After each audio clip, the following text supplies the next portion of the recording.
ಕೇಸಿನ ಬಗ್ಗೆ ಹೈಕೋರ್ಟ್ ತಿಳ್ಕೊಬೇಕಾಗಿತ್ತು. ಇದ್ರ ಬಗ್ಗೆ ಸ್ವಲ್ಪ ಸ್ಟಡಿ ಮಾಡ್ತಾ ಇದ್ದೆ. ನೋಡಿ, ಅವೆಲ್ಲ ಸಸ್ಪೆನ್ಸ್ ಆಗುತ್ತದೆ. ಸಮಯ ಬಂದಾಗ ಹೇಳಲೇಬೇಕಲ್ಲ. ಅದು ಹೋಗ್ಲಿ, ಕೋರ್ಟ್ ನಲ್ಲಿ ಎಲ್ಲಾ ನ್ಯಾಯಕ್ಕೂ ಜಯ ಸಿಗುತ್ತದೆ. ಇದು ವಿಚಿತ್ರ ಪ್ರಶ್ನೆ ಕಾವ್ಯ.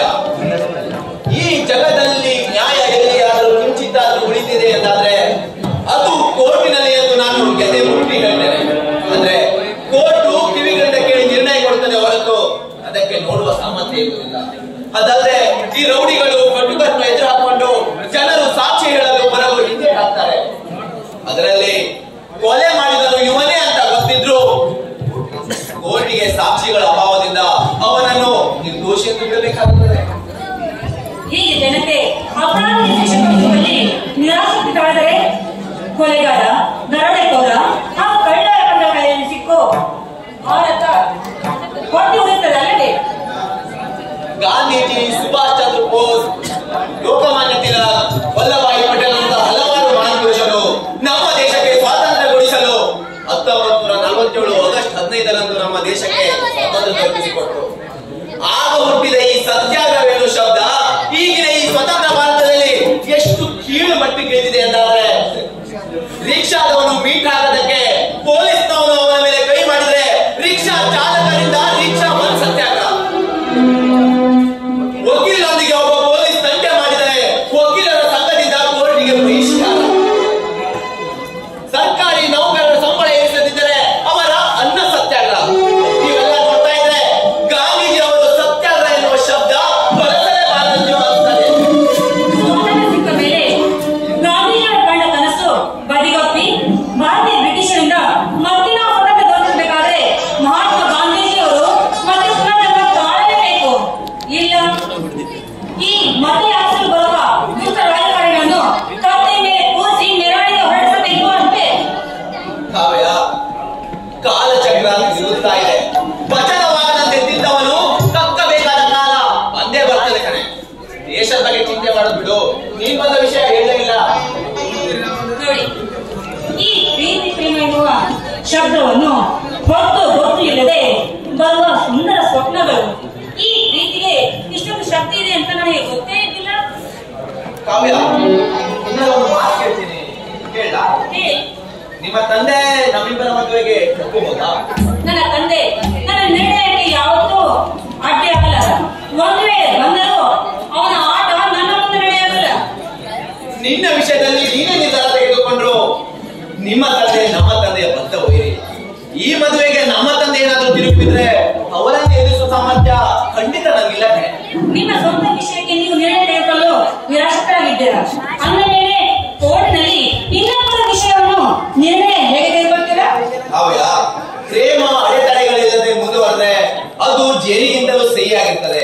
ಆದರೆ ಆಕಸ್ಮಿಕ ಆನಂದಗಳು ಉದ್ಭವವಾದ್ರೆ ಅದು ಘೋರ ವಿಷಕ್ಕಿಂತಲೂ ಪರಿಣಾಮಕಾರಿಯಾಗಿರ್ತದೆ. ನಿಮಗಾಗಿ ಯಾವ ತ್ಯಾಗಕ್ಕಾದರೂ ನಾನು ಸಿದ್ಧ ಇದ್ದೇನೆ. ಆದರೆ ಆಗುವಂತ ಮಾತು ಮಾತಾಡಬೇಡಿ ಪ್ಲೀಸ್. ಸರಿ ಕಣೆ, ಕನಸಿನಲ್ಲಿ ನಿನಗೆ ಕೀಳನ್ನು ಬಯಸಲಾರೆ. ನಿನಗೋಸ್ಕರ ಏನೇ ಬಂದ್ರು ಎದುರಿಸಿ ಸಿದ್ಧನಾಗಿವೆ, ಆಯ್ತಾ? ಇನ್ನೂ ಇದೆ. ಏನು ಹಾಡು? ನಿನ್ನ ಇಷ್ಟ.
Oh,